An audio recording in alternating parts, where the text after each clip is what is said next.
అందరికీ నమస్కారం అన్న. ఈరోజు మన పొలం వల్ల వరాలు తీస్తున్నాం. నిన్న తీద్దానని పొలం దిగి కొంచెం దూరం తీయంగానే కాలుకు జెర్రి గరిచింది.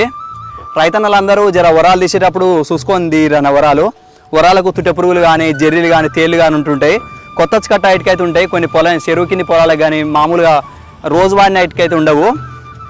పొలం అయితే అస్సలు పడతలేదన్న. ఇగో వరం చూస్తే తెలుస్తుంది కదా, అసలు నీళ్ళే తిరుగుతలేదు. మళ్ళీ మొత్తం వానలు సరిగ్గా పడతలేవు.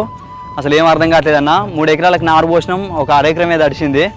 చూడాలి, రోజు చుట్టుపక్కల వర్షం పడుతూనే ఉంది, మబ్బులు వేస్తున్నాయి, ఉరుములు ఉరుతూనే ఉంది, మెరుస్తూనే ఉంది, కానీ వర్షం మాత్రం సరిగ్గా పడతలేదన్న. మీ సైడ్ పొలాలు ఎట్టున్నాయో, నాట్లు వేస్తురా వేస్తలేరో చూడురి. రేపు ఒకవేళ నాటేసే ఛాన్స్ ఉంది పట్టిన కాడికైనా. Thank you for watching.